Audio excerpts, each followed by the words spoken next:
이것을 비유로 너에게 일렀거니와 때가 이르면 다시는 비유로 너에게 이르지 않고 아버지에 대한 것을 밝히 이르리라. 그날에 너희가 내 이름으로 구할 것이요 내가 너희를 위하여 아버지께 구하겠다 하는 말이 아니니 이는 너희가 나를 사랑하고 또 내가 하나님께로부터 온 줄 믿었으므로 아버지께서 친히 너희를 사랑하심이라. 내가 아버지에게서 나와 세상에 왔고 다시 세상을 떠나 아버지께 가노라 하시니 제자들이 말하되 지금은 밝히 말씀하시고 아무 비유로도 하지 아니하시니 우리가 지금에야 주께서 모든 것을 아시고 또 사람의 물음을 기다리시지 않는 줄 알아이다. 이로써 하나님께로부터 나오심을 우리가 믿사옵나이다. 예수께서 대답하시되 이제는 너희가 믿느냐? 보라, 너희가 다 각각 제 곳으로 흩어지고 나를 혼자 둘 때가 오나니 벌써 왔도다. 그러나 내가 혼자 있는 것이 아니라 아버지께서 나와 함께 계시느니라. 이것을 너희에게 이르는 것은 너희로 내 안에서 평안을 누리게 하려 함이라. 세상에서는 너희가 환난을 당하나 담대하라. 내가 세상을 이겼노라. 하나님의 말씀입니다. 하나님께 감사합니다. 오늘 선포되는 본문의 내용은 예수님의 마지막 설교의 끝자락입니다. 이 말씀을 그치시고 예수님께서는 제자들에게 더 이상 어떤 교훈과 가르침을 주지 못한 채 붙들려 가게 되십니다. 남아있는 요한복음 17장의 내용은 예수님께서 제자들을 위하여 기도하시는 내용으로 채워져 있습니다. 우리는 지상사역의 마지막 예수 그리스도의 음성을 우리가 오늘 듣는 자리가 될 것입니다. 예수님의 이 설교는 13장부터 시작됐습니다.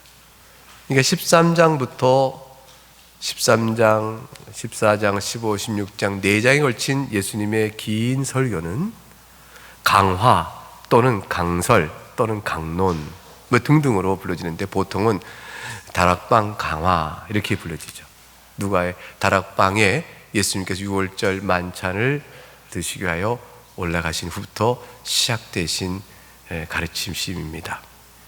13장에 보게 되면 우리는 이제 16장까지 대략적으로 예수님께서 어떠한 가르침을 주셨는지 한번 전체적으로 내용을 쑥 몇 가지 살펴보도록 하죠.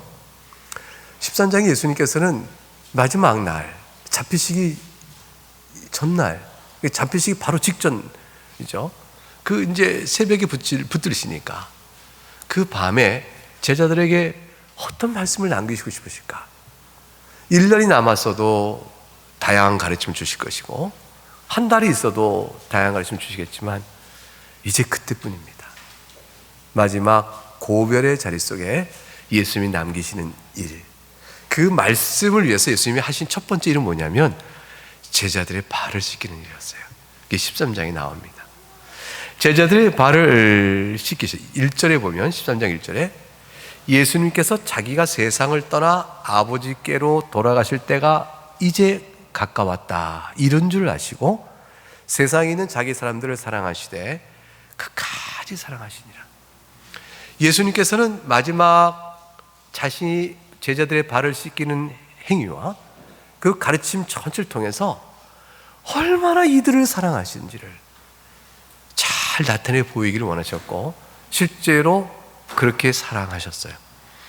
그래서 이제 제자들은 배반할 것이죠. 제자들은요, 예수님이 잡히시자 다 뿔뿔이 흩어져 버릴 거예요. 예수님을 가룟 유다는 그 안에 서서 예수님을 팔아넘길 것이고요. 그는 제쳐놓는다 할지라도 예수님을 사랑하는 제자들조차도 뿔뿔이 흩어져 버려서 예수를 모른다 부인하는 일까지 있게 될 겁니다.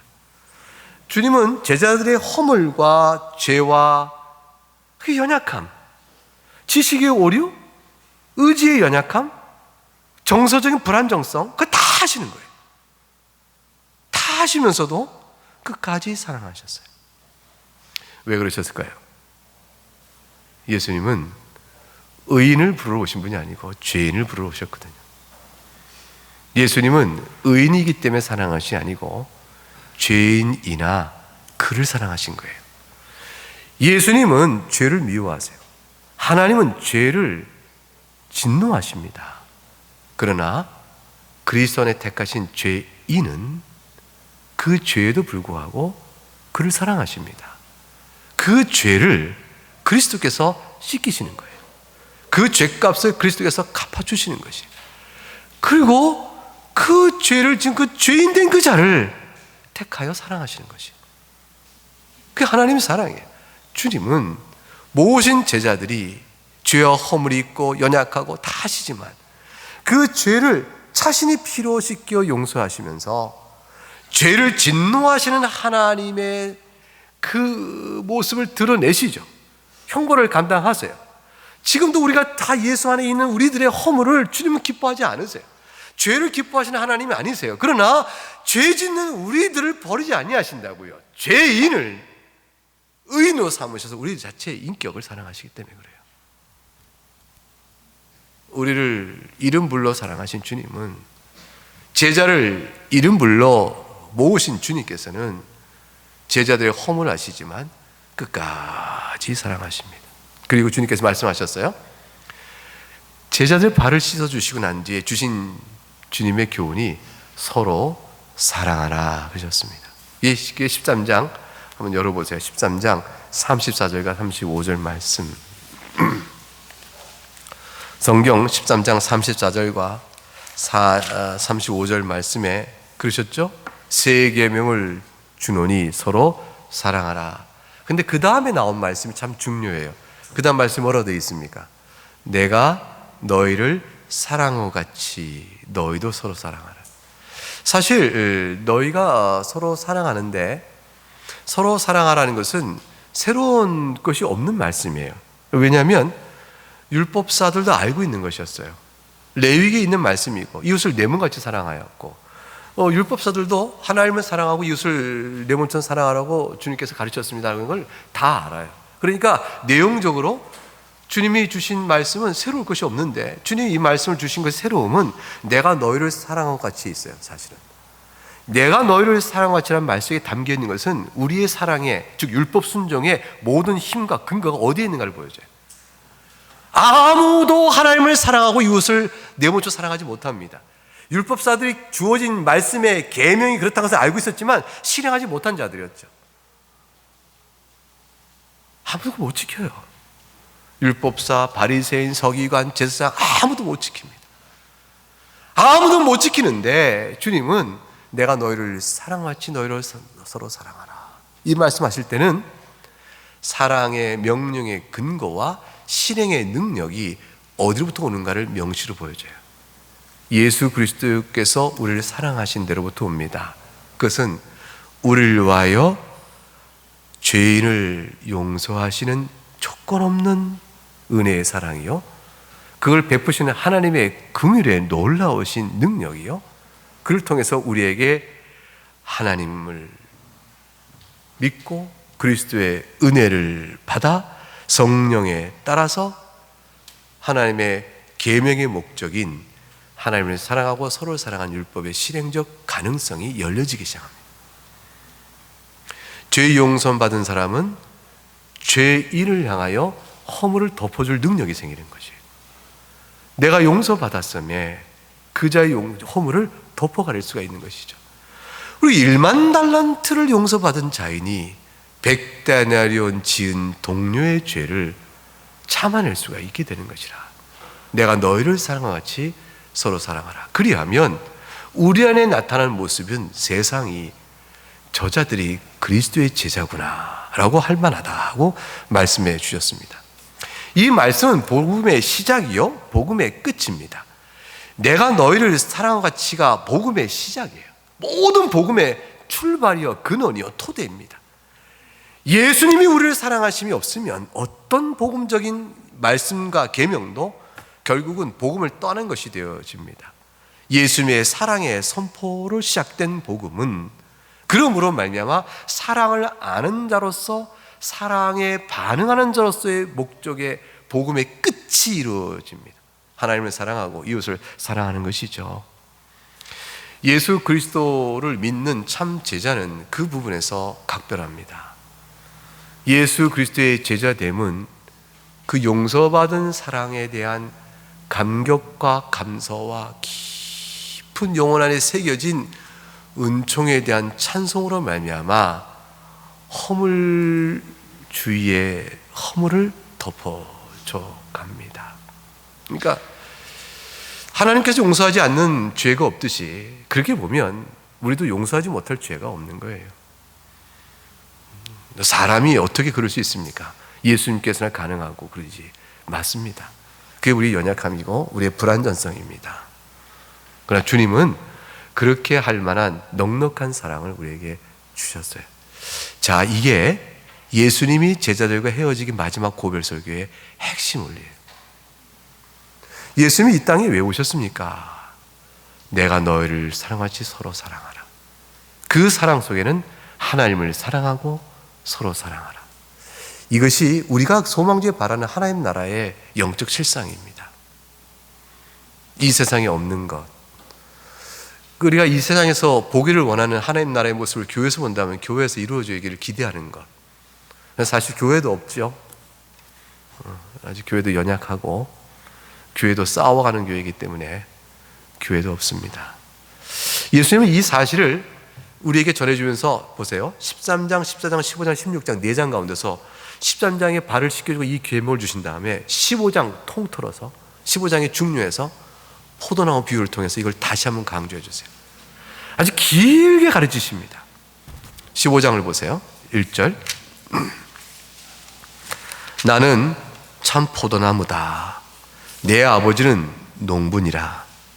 내게 붙어 있어서 열매를 맺어야 하는데 내게 붙어 있다고 하면서 열매 맺지 않는 가지는 아버지께서 그걸 다 제거해 버리신다. 무릇 열매 맺는 가지는 더 열매를 잘 맺게 하려고 또 그것을 깨끗이 하시니 열매를 맺는 가지는 더 열매를 잘 맺게 해서 하나님께 은혜를 더 주시고요. 또 야단도 치시고 이렇게 잘게 해주십니다. 열매 맺는 가지에 이상한 게 있으면 그것도 쳐내시잖아요. 열매도 잘 맺도록. 3절에 너희는 내가 일러준 말로 이미 깨끗했으니 내 안에 거하라. 주님과 연합에 대한 신비로움을 설명합니다. 나도 너희 안에 거하리라. 가지는 원리가 이것이다 말씀하시죠. 포도나무에 붙어 있으면 열매를 맺는데 포도나무에 붙어 있지 않는 가지가 열매를 스스로 맺을 수 있겠느냐. 그런 것처럼 너희가 내 안에 있고 내가 너희 안에 있으니 반드시 열매를 맺게 될 것이라고 말씀합니다. 그러므로 다시 5절에 나는 포도나무요 너희는 가지라. 그가 내 안에 내가 그 안에 거하면 그 다음 같이 읽어볼까요? 사람이 열매를 많이 맺나니 나를 떠나서는 너희가 아무것도 할 수 없습니다. 우리가 서로 사랑하는 하나님을 사랑하는 일은 예수님의 사랑을 떠나서는 불가능합니다.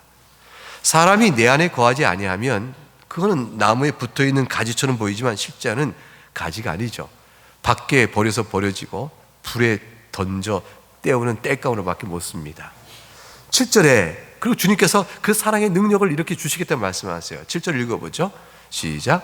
너희가 내 안에 거하고 내 말이 너희 안에 거하면 무엇이든지 원하는 대로 구하라. 그리하면 이루리라.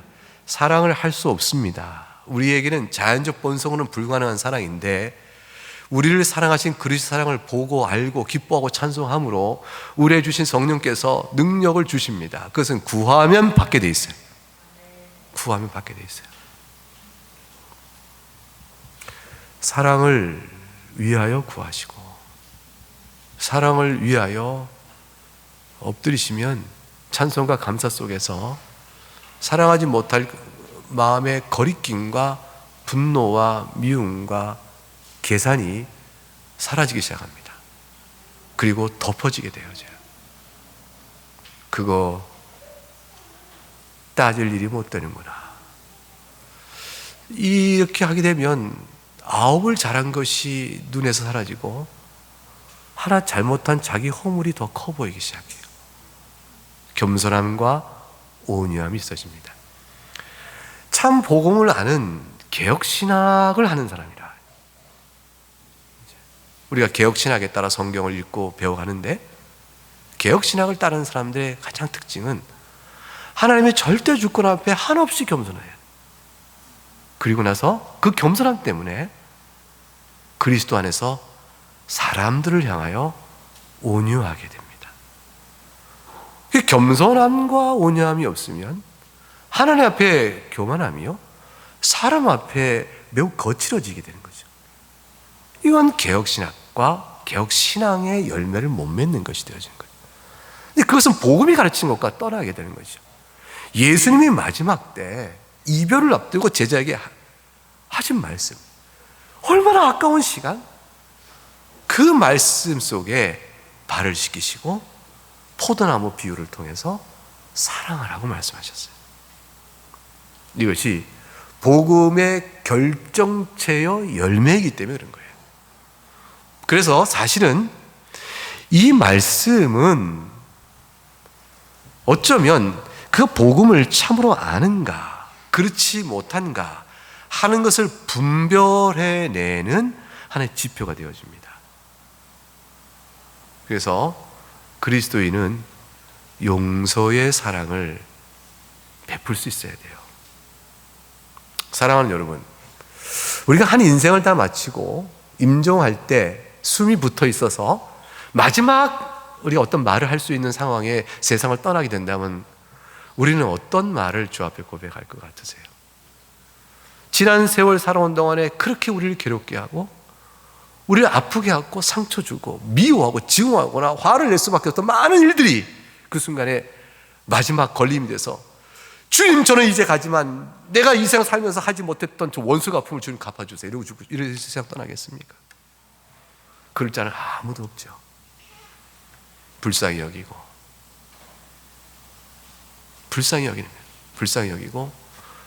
주님께서 그러한 자 때문에 불쌍히 여기지 못했던 내 안에 있던 죄의 부패성의 흔적들을 여전히 안고 있는 자신의 실존을 보면서 참으시고 지금까지 고백을 아직까지 내 입에 떠나지 않도록 붙들어주신 믿음의 은혜를 붙들어주신 주의 사랑이 너무 큰 거죠. 임종 때 찬송할 수 있다는 것은 마지막까지 붙으신 성도로 참아 견딜 수 있도록, 인내할 수 있도록 도우신 하나님의 은혜 때문인 거니까. 그리고 마음속에는 용서가 있게 되어지는 것이죠. 이러한 목적의 실현을 위해서 주님의 이 마지막 설교의 요점이요, 복음적 핵심, 주님은 이걸 통해서 영광 받으세요. 사실 우리가 인생의 목적이 뭐냐, 하나님을 영원하게 하고 하나님을 영원토록 즐거워하는 것이라. 하나님 어떻게 영원하게 하고 즐거워하겠느냐? 말씀의 순종이거든요. 말씀의 순종의 초점은 뭐냐? 하나님을 사랑한다고 하지 않는 교인은 없어요. 사람을 사랑하지 않는 교인은 많은 겁니다. 근데 하나님께 영화롭게 하고 하나님을 사랑하는 것은요, 사람 사랑을 통해서 나타나거든요. 그래서 사실은 하나님께서 무엇으로 영광을 받으시겠는가? 이제 그것입니다. 제일 어려운 일이죠. 가장 어려운 일입니다. 이 목적을 실현하기 위해서 주님이 이제 설교를 쭉 16장까지 하시는 동안에 제자들에게 이제 이 복음의 열매를 맺기 위하여 예수님을 믿어야 되지 않겠습니까? 복음의 열매를 맺으려면 이 복음의 열매를 우리에게 주시는 복음의 시작인 예수 그리스도의 구속 사역에 대한 완전한 신뢰와 믿음이 있어야 될 텐데, 이 믿음을 제자들이 흔들지 않고 갖도록 하시기 위해서 이제 14장부터 16장까지 조목조목 주님께서는 가르침을 주고 계신 것이에요. 근데 그 내용들을 한번 살펴보죠. 첫 번째는 설교의 시작점과 16절 보죠. 14장 1절 보세요. 14장 1절과 한번 찾아 읽어보시죠. 시작. 너희는 마음에 근심하지 말라. 하나님을 믿으니 또 나를 믿으라. 16장 33절을 가보시겠습니다. 같이 읽죠. 시작. 이것을 너에게 이르는 것은 너희로 내 안에서 평화를 누리게 하려 함이라. 세상에서 너희가 환난을 당하나 담대하라. 내가 세상을 이겼노라. 말씀이 어떻게 연결되어집니까? 근심하지 말고 담대하며 평안을 가지라. 주님은 이렇게 제자들의 마음을 묶어주고 계십니다. 복음의 열매인 사랑에 대한, 하나님과 이웃사랑에 대한 그 결실을 위해서 제자들이 먼저 가져야 할 것은 이 세상 속에서 두려워하지 않고 근심하지 않고 주님을 절대로 의지하는 것입니다. 그것이 시작이므로 주님은 오늘 고별 설교의 첫 마디는 너희는 마음에 근심하지 말라 하셨고, 마지막 말에는 내가 세상을 이겼으니 너희가 담대하라 하신 거예요. 평안하라 하신 거예요. 여러분, 한평생 사는 동안 이 말씀으로 힘을 얻으시기 바랍니다. 주님께서 세상을 이기셨어요. 적용점은 두려워하지 말라는 것이, 이 말씀을 군데 14장 16장 걸쳐가는 가운데 계속해서 주세요. 14장 27절을 보실까요? 읽어보면 평안을 너에게 끼치노니 곧 나의 평안을 너에게 주노라. 내가 너에게 주는 것은 세상이 주는 것과 같지 아니하리라. 너희는 마음에 근심하지도 말고 두려워하지도 말라. 16절 33절에 비로소 말씀하신 게 아니고 14장 20절에 이미 평안을 얘기하셨어요. 16장 1절에 가게 되면 그래서 이렇게 말씀하시죠. 내가 너에게 이것을 이룬 것은 너희를 실족하지 않게 하려며, 6절에 가면 내가 이 말을 함으로 너희가 마음에 근심이 어찌하여 가득하냐. 22절 같이 읽습니다. 지금은 너희가 근심하나 내가 다시 너희를 보이리니 너희 마음이 기쁠 것이요 너희 기쁨을 빼앗을 자가 없으리라. 제자들을 향하여 거듭 말씀하신 이 내용은 주님께서 제자를 사랑하시는 거예요. 이렇게 보니까 제자들이 어떨까요? 연약해요. 이 사랑하는 마음으로, 아끼는 마음으로 계속 당부를 해두시는 거예요. 사랑하는 여러분, 이 말씀은 지금 우리를 보시는 예수님의 눈길을 생각해 보세요. 주님이 지금 우리를 보고 계시잖아요. 주님 보실 때 우리는 어떨까요? 우리도 연약하지 않습니까? 우리를 보시고 주님 오늘 귀에 들려주시는 거예요. 두려워하지 말고 근심하지 말고 세상 남은 인생 사는 동안 평안을 주시라. 너희는 내가 택하였다. 너희는 내가 십자가의 피로 너희 죄 다 용서하고 내가 하나님 자녀로 주께서 내게 주신 바로 너희다. 그 눈길을 우리 보시면서 오늘 들려주시는 거예요. 이 말씀을 제자를 향하여 목양하시듯 우리에게 두려워하지 마라, 근심하지 말라 하셨어요. 예수님은 어떤 분이실까요? 근심하지 하도록 않기 위해서 예수님은 자기가 어떤 분이신지, 무슨 일을 하시는 분인지 제자에게 일깨워 주신 내용이 나옵니다. 그게 14장 6절과 7절이에요. 주님께서 이렇게 말씀하셨죠. 내가 길이요 진리요 생명이다 하셨어요. 그래 두려워하지 말라 하시는 것이에요. 나로 말면 쪽에는 아버지가 올 자가 없다. 왜요? 너희가 아버지를 알았으면 나도 알았고 내와 아버지가 하나이기 때문에 그렇다는 것이죠. 그러니 예수님이 그러하신 분이므로 두려워할 이유가 없는 거죠. 예수님이 어떤 일을 하실까요? 14장 10절에 가니까 주님이 이렇게 말씀하셨어요. 10절을 같이 읽어보죠. 시작. 내가 아버지 안에 거하고 아버지는 내 안에 계신 것을 네가 믿지 아니하느냐. 내가 너에게 이르는 말은 스스로 하는 것이 아니라 아버지께서 내 안에 계셔서 그의 일을 하시는 것이니라. 주님이 이렇게 말씀하셨어요. 그러니 근심하지 말라는 것이, 주님이 내 안에, 아버지께서 내 안에, 내가 아버지 안에 있으니 내가 하는 일이 곧 아버지 일이요. 그러니 두려워하지 말고 근심하지 말고 평안하라. 여러분, 예수님이 하나님이신 걸 믿으십니까?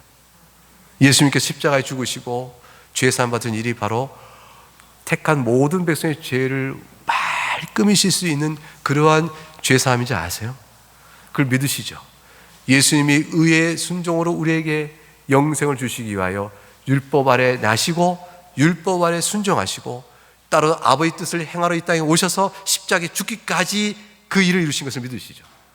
그리하여 주님께서 우리 주시는 영생은, 그 영원한 능력은 우리를 두려워하거나 근심할 이유가 없는 것입니다. 세상이 절대로 못 뺏어가요. 14장 28절에 내가 갔다가 너에게로 온다는 말을 너희가 들었나니 나를 사랑하였다면 내가 아버지께로 감을 기뻐하였으리라. 아버지는 나보다 크심이라 하셨어요. 아버지의 감을 기뻐하는 것은 주님의 구속사역이 우리에게 줄 영원한 생명에 대한 기쁨 때문에 그런 것이죠. 세상에 영적인 성격이 무엇인가를 말씀함으로 근심하지 말라고 하십니다. 15장 19절 가게 되면 그런데 우리가 살고 있는 이 세상은 우리를 미워할 것이라고 말씀하셨어요. 놀라지 말라는 것이죠. 근심하지 말라고 말씀하세요. 15장 19절에 너희가 세상에 속하였으면 세상이 자기의 것을 사랑할 것이나 너희는 세상에 속한 자가 아니요 도리어 내가 너희를 세상에 택했기 때문에 세상이 너를 미워할 것이라. 세상이 너희를 미워하면 내가 너희를 택한 줄 알라는 것이죠. 그러니까 오히려 어때요? 예수님 때문에 세상이 나를 미워하면 두려워할 일이 아니요 근심할 일이 아니요 확신 가운데 가질 일이죠. 15장 23절과 24절에 나를 미워하는 자는 또 내 아버지를 미워하니라. 내가 아무도 못한 일을 그들 중에 하지 아니었더라면 그들에게 죄가 없으려니와 지금은 그들이 나와 내 아버지를 보았고 또 미워하였도다. 그러므로 세상을 보고 두려워하지 말라고 말씀하십니다. 예수님을 보고 두려워하지 말고요, 예수님 분이 근심할 이유가 없어져요. 세상이 우리를 미워하도 두려워할 이유가 아닙니다. 그런 가운데 사는 우리들을 보시고 주님께서 도우실 힘을 주십니다. 어떻게 담대함을 가질까요? 성령 하나님의 역사죠. 그래서 주님은 14장 26절에 우리를 도우시는 성령에 대한 약속을 주십니다. 14장 16절 내가 아버지께 구하겠으니 그가 또 다른 보혜사를 너희에게 주사 영원토록 너희와 함께 있게 하시다. 26절 가면 보혜사 곧 아버지께서 내 이름을 보내실 성령 그가 너희에게 모든 것을 가르치고 내가 너희에게 말한 모든 것을 생각나게 하리라. 15장 26절 같이 읽어볼까요? 내가 아버지께로부터 너희에게 보낼 보혜사 곧 아버지께로부터 나오시는 진리의 성령이 오실 때 그가 나를 증언하실 것이요. 16장 7절과 8절 같이 읽어봅니다. 시작. 그러나 내가 너희에게 실상을 말하노니 내가 떠나가는 것이 너희에게 유익이라. 내가 떠나가지 아니하면 보혜사가 너희에게로 오시지 아니할 것이요 가면 내가 그를 너희에게 보내리니 그가 와서 죄에 대하여 의에 대하여 심판에 대하여 세상을 책망하시리라. 16장 13절과 15절 말씀. 그러나 진리의 성령이 오시면 그가 너희를 모든 진리 가운데로 인도하시리니 그가 스스로 말하지 않고 오직 들은 것을 말하며 장래일을 너희에게 알리시리라. 14, 15절 같이 읽죠. 그가 내 영광을 나타내리니 내 것을 가지고 너희에게 알리시겠습니다. 무릇 아버지께 있는 것은 다 내 것이라. 그러므로 내가 말하기를 그가 내 것을 가지고 너희에게 알리시라 하였노라. 사랑하는 여러분, 몇 번을 말씀하셨어요. 지금 14장, 15장, 16장 이 세 장에 걸친 가운데 주님께서 보혜사 성령을 보내시고 몇 번을 말씀하셨어요. 제자들은 예수님이 하나님이심에 두려워할 일이 없고 세상이 아무리 우리를 미워해도 두려워하지 않습니다. 성령께서 여러분을 지켜주세요. 그 약속을 든든히 주세요. 우리 안에 계신 성령의 능력은 우리에게 기도하면 응답받는 일의 역사로 이어져 갑니다. 그러니 14장 12절과 14절 말씀, 14장 12절과 14절 가게 되면 내가 진실로 너희에게 이르노니 나를 믿는 자는 내가 하는 일을 그도 할 것이요 또한 그보다 큰 일도 하리니 이는 내가 아버지께로 감이라. 13절 14절 같이 읽습니다. 너희가 내 이름으로 무엇을 구하든지 내가 행하리니 이는 아버지로 하여금 아들로 말미암아 영광을 받으시게 하려 함이라. 내 이름으로 무엇이든지 내게 구하면 내가 행하리라. 16장 24절 가보세요. 다시 이렇게 주님이 또 말씀하십니다. 같이 읽어봅니다. 시작.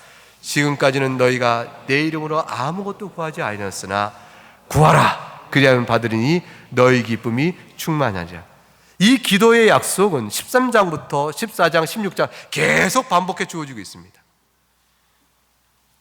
사랑하는 여러분, 예수님께서는 우리가 근심하지 않고 담대한 마음으로 평안 가운데 세상을 이기신 주님을 바라보며 세상이 감당치 못할 사람으로 살기를 바라십니다. 그 예수 안에 있는 자의 예수님이 우리를 보시는 기대예요. 그 세상이 감당치 못하는 것에 대한 증거는 뭐냐면 사랑이에요. 어떻게 저렇게 되지? 어떻게 저럴 수가 있을까? 말할 수 없는 하나님과 이웃을 사랑하는 사랑의 원리에 따라 살아가니 놀라운 능력은 세상이 우리를 거칠게 대하고 세상이 우리를 미워하게 대하고, 그러나 우리 세상 앞에 두려워하지 않는 것이죠. 예수님은 하나님이시요 예수는 우리의 죄사함을 위하여 모든 일을 행하신 분이죠. 성령께서 우리 가운데 함께 계시며 기도할 때 응답으로 주시는 능력이 있기 때문입니다. 바로 여기까지 말씀하신 그 모든 내용의 마지막 말씀의 매듭이 오늘 보면 25절부터 나오는 거예요. 25절에 제자들의 반응이 나옵니다. 자, 예수님께서 말씀하세요. 이제 이것을 비유로 너에게 이르거니와 때가 이르면 비유로 이르지 않고 아버지에 대한 것을 밝히 이르게 될 것이라. 너희가 내 이름으로 구할 것이 내가 너희를 위하여 아버지 구하겠다는 말이 아니니 이는 너희가 나를 사랑하고 또 내가 아버지 하나님께로 온 줄을 믿었으므로 아버지께서 친히 너희를 사랑하심이라. 이 이어진 내용을 잠깐 보죠. 비유로 지금까지 말씀하실 거예요. 때가 이르면 다시는 비유로 말씀하지 않을 것이란 말씀은 무슨 뜻일까요? 이제 너희가 깨달아 알아. 지금까지 내가 한 말이 무엇인지를 밝히 알 때가 올 것이란 뜻이에요. 성령의 조명하심을 따라서, 아니 더 나아가면요, 사도들은 성경을 기록한 자가 되어져요. 성령의 인도하심에 따라 신약 성경을 기록하게 되어집니다. 기록하게 될 때 복음서를 기록하며 저들은 예수님 생전에 들었던 말씀과 다른 이해를 갖고 기록하게 되어집니다.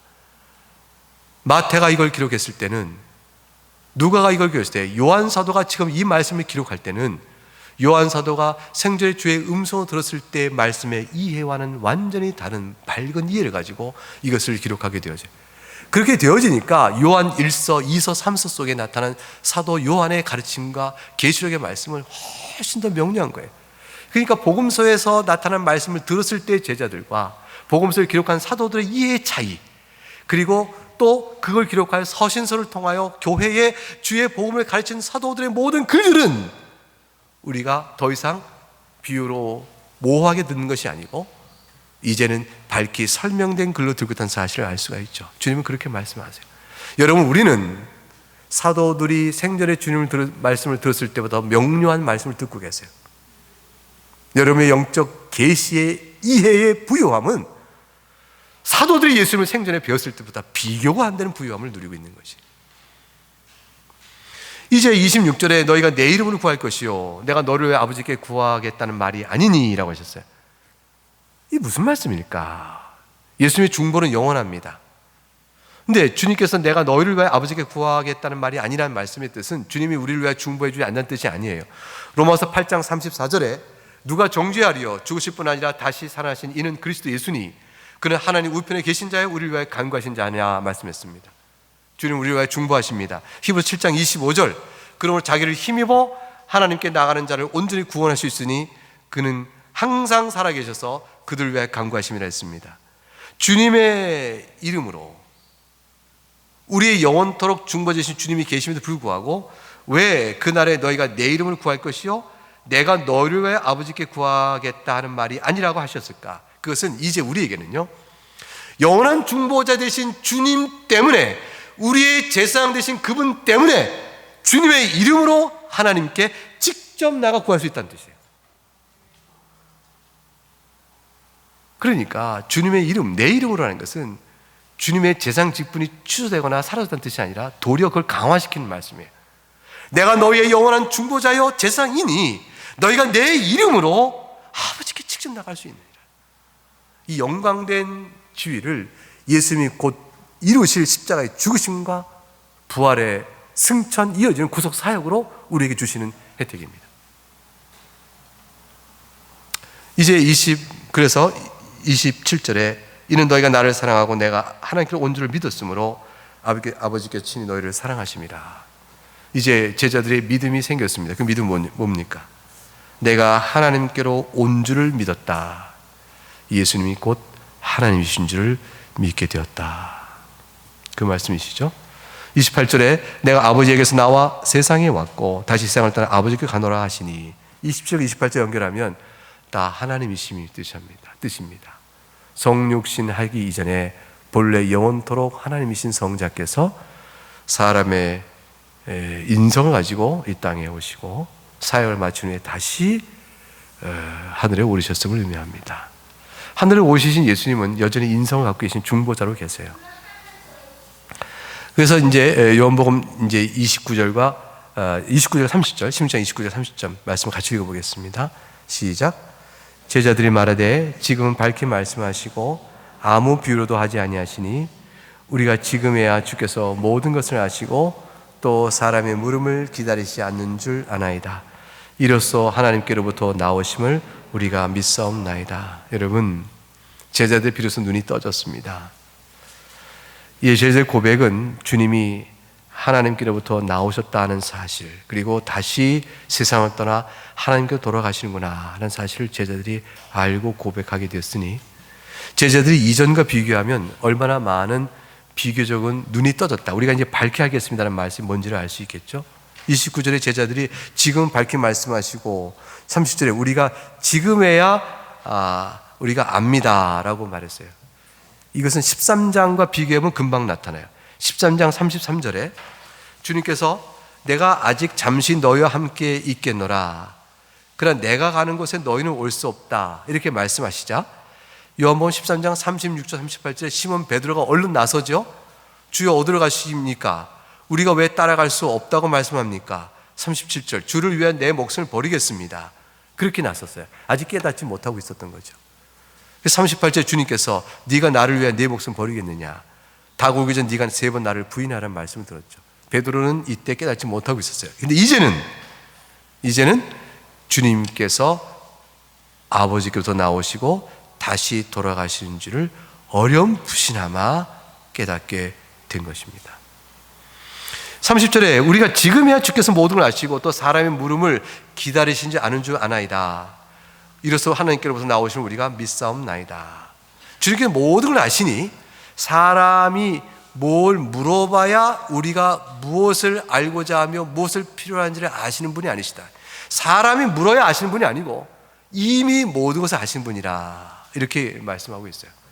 예수 그리스도의 하나님 되심을 고백하고 있는 거죠. 이것은 어떤 대목을 통해 연결해 보면 금방 아냐면 16장 17절과 19절 말씀의 대목과 연결하면 제자들의 이 고백이 상황적으로 금방 연결됩니다. 제자들이 서로 말했거든요. 조금 있으면 나를 보지 못하고 조금 있으면 나를 보려 하시는데 도대체 이게 무슨 말씀입니까? 아버지로 가신데 도대체 무슨 말씀입니까? 이게 잘 모르겠어. 자네는 알겠나? 수근수근 된 거죠. 그자 19절에 주님께서 이렇게 말씀하셨어요. 저희들이 뭘 묻고자 뭘 궁금히 여긴 줄 아시고 내 말이 조금 있으면 나를 보지 못하겠고 또 조금 있으면 나를 보려 함으로 서로 문의하느냐, 이렇게 아시는 주님이세요. 이 말을 경험한 제자들은 이제 30절에 말씀한 겁니다. 사람이 묻지 않아도 미리 다 아시는 분이십니다. 왜냐하면 하나님께서, 주님은 하나님께로부터 나오셨기 때문입니다 라고 고백했습니다. 사랑하는 여러분, 이제 제자들이 깨달은 것은 결국 주님께 어떤 고백을 내어드린 것입니까? 딱 한 가지예요. 예수님은 하나님의 아들이십니다. 그 고백 하나가 그 고백 설교의 마지막 제자들 주 앞에 내어드린 고백입니다. 예수님 그 고백을 받으시고 준비를 시켜주신 것으로 삼으시고 떠나십니다. 사실 요한복음 1장 49절에 나다나엘을 부르실 때 나다나엘이 그랬죠. 1장 49절에 라비여 당신은 하나님의 아들이시여 당신은 이스라엘 임금입니다 그랬어요. 마태복음 16장 16절 사역 중간에 시몬 베드로가 말했습니다. 주는 그리스도시요 살아계신 하나님의 아들이십니다. 사역 시작할 때도 나다나엘이 했던 고백이요, 사역 중간에 베드로가 했던 고백이요, 예수님 부활하신 다음에 도마도 요한복음 20장 28절 29절에 나의 주님이시요 나의 하나님이십니다 이렇게 고백합니다. 결국 제자들의 고백은 예수를 향한 그 고백으로 모아집니다. 우리가 예수 그리스도께서 나의 주님이요 나의 하나님이심을 고백하게 될 때 우리는 그 고백 위에 세상을 이기는 주님을 바라보고 세상을 이길 수 있는 자로 서게 되는 것이죠. 사실 제자는 아직 연약합니다. 32절에 보면 주님이 다 뿔뿔 흩어질 거라고 그러셨어요. 다 각기 제 곳으로 간다고 그러셨어요. 실제 제 곳으로 다 갔죠. 그러나 주님께서 말씀하셨어요. 너희가 나를 버리고 다 혼자 두고 뿔뿔 흩어져도 내가 혼자 있는 것이 아니라 아버지께서 나와 함께 계신다 말씀하셨습니다. 우리는 주님을 따른다고 그 용기 있게 나서도 연약하게 주님을 다 따르지 못하는 일들이 원래가 있는 겁니다. 주님께서는 그래도 그런 제자들을 용납하세요.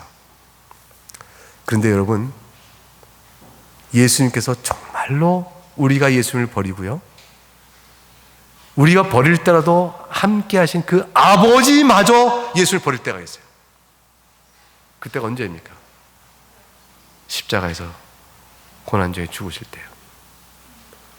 나의 하나님 어째 나를 버리시나이까. 그 마지막 고난의 절정에서는 제자들이 버려도 아버지 나와 함께 있다고 말씀하신 그 위로가 그 자리에서는 완전히 빼앗겨 버립니다. 예수님께서는 죄를 향해 진노하시는 두려운 하나님을 뵙는 자리에 홀로 서 계세요. 그것 때문에 뿔뿔이 흩어진 제자를 사랑하시되 끝까지 사랑하시는 사랑이 우리에게 주어지는 것입니다. 지금 여러분, 예수 믿는 여러분 안에 주께 범한 죄들이 얼마나 많아요. 지금까지 살아오신 동안에 얼마나 많은 허물 가운데 있었고, 이 허물 가운데 죄의 습성을 우리 스스로 알죠. 내가 아마 인생 마칠 때까지 내게서 사라지지 않을 것 같아. 이 죄의 성질은 우리 각각 다른 것들이 있을 겁니다. 지금 이미 우리가 알고 있는 것들이 있어요. 너무 뿌리 깊기 때문에, 내 영혼 속에 너무 뿌리가 깊어서 얼마나 많이 내가 울고 회개하며 주여 이걸 내가 없길 원합니다고 했지만 어느새 스물스물 살아나 버려서 내 안에 아직 살아있을 보여주고 있는 영혼의 죄성의 흔적들 우리 알잖아요. 주님은 그것마저도 용서하시고 죄를 치워주시는 일들을 홀로 받으시는 고난 속에서 이루셨습니다. 주님이 그래서 우리를 사랑하시되 끝까지 사랑하십니다. 주님이 33절의 마지막 이렇게 해주셨어요. 그래서 이제 마지막 제자들에게 남긴 말씀은 너에게 이르는 것은 너희로 내 안에서 평안을 누리게 하려 함이라 하셨어요. 주님은 우리에게 평안을 약속합니다. 사실 참 이 말씀은 너무 놀라운 말씀이죠. 허물을 아시는 주님은 내가 너희를 위하여 피를 흘려 이렇게까지, 내가 너를 위하여 이 세상의 율법 아래 나와 너희를 왜 이렇게 많은 고난 속에 너희를 구원할 거를 어찌하여 내가 너에게 행한 것을 생각해봐라, 이렇게 나에게 행할 수 있느냐 하고 일일이 우리의 허물을 들어 책망하시면 얼마나 책망하실 게 많을까요? 사실 우리 죄를 하나님은 우리의 성도의 죄, 신자의 죄라 할지라도 죄를 결코 기뻐하지 않으세요. 죄 짓는 우리들을 하나님은 절대 기뻐하지 않으십니다. 그리고 우리가 죄를 돌이키지 아니하면 하나님은 진노하시죠. 그리고 무서운 징계를 통해서라도 돌이켜내세요. 죄를 미워하신 분이시기 때문에요. 사랑하는 아들이 죄 중에 있는 것을 하나님 어찌 기뻐하시겠어요? 그리고 우리에게 죄 중에서 나오라 하시고 죄와 싸우라 하시고 그렇게 말씀하세요. 근데 그렇게 우리를 다루어 가시고 새롭게 하심에 있어서 매로만 하지 않으세요. 징계의 매는 마지막에 드세요. 마지막에 드시고 그 아래 숱한 오래 참음과 인자와 긍휼과 자비와 그 사랑으로 계속해서 말씀하세요. 지금의 말씀도 그것이에요. 너희가 내 안에서 평안을 누리게 하려 함이라. 내가 너에게 평안을 주노라. 이 평안은 죄 중에 있는 우리들에게 죄가 괜찮다 하고 생각하는 평안이 아닙니다. 그게 아니고 세상에서 환난을 당하나 담대하라 세상을 이겼다, 이기신 주님을 바라보며 죄 중에 있는 자신의 죄를 슬퍼할 때 그걸 덮으시는 더 큰 평안을 내려주신다는 뜻이에요. 그러니까 이 세상의 신자가 사는 동안에 복음 때 받는 핍박에 대하여 담대하고 내 안에서 죄의 세력에 대하여 싸울 수 있는 힘도 갖고 넘어지더라도 죄를 슬퍼하며 회개할 때 덮으시는 평안으로 주 앞에 나아갈 수 있도록 불러내시는 겁니다.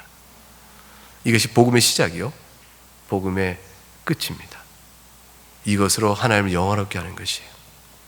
이 일을 주신 주님을 우리가 영화롭게 찬송합니다. 그렇게 사는 겁니다. 여러분 살아가는 삶의 내용이 직업이 무엇이든 삶의 형편이 어떠하든 모든 것들은 다 이 복음적 사실 앞에 우리를 모아가시는 거예요. 다 그리를 불러내시는 겁니다. 노예로 살든 종으로 살든 왕으로 살든 여자로 살든 남자로 살든 돈 많은 자로 살든 가난하게 살든 건강하게 살든 병들어 살든 어떻게 살든 간에 삶의 내용에 상관없이 이 복음 앞으로 우리를 이끌어 오시는 겁니다. 주님은 이 복음을 이치로 깨달아 주님을 찬송하는 자를 아주 사랑하세요. 너무너무 기뻐하세요. 여러분의 순종과 눈물과 엎드림을 주님은 너무너무 사랑하세요. 아주 즐거워하세요. 그 교제를 하자고 예수님을 보내시고 오늘 이 말씀으로 우리를 초대해 부르시는 거예요. 사랑하는 여러분, 세상을 이기신 주님을 바라보면서 여러분도 세상이 감당치 못하는 사람, 그렇죠? 요한일서 5장 4절 5절에 무릇 하나님께로부터 난 자마다 세상을 이기느라고 했어요. 세상을 이기는 승리, 이것이니 믿음이라고 했습니다. 예수께서 하나님의 아들을 이심을 믿는 자가 아니면 누가 세상을 이기는 자냐 했어요. 여러분 세상을 이긴 자입니다. 이런 자는 세상이 감당하지 못한다. 로마서 8장 37, 39절에 하나님 예수 그리스도 안에 있는 하나님의 사랑에서 끊을 수 없으니 그 모든 일 우리를 사랑하신 이로 말미암아 우리가 넉넉히 이기느니라. 우리가 하나님께 내어드리는 사랑은 하나님께서 먼저 베푸신 사랑, 그리스도 안에서 결코 끊지 않는 사랑 때문입니다. 그 사랑을 굳게 믿으시고 이 사랑으로 세상을 이겨가신 여러분 될 수 있기를 주의 이름으로 축복합니다.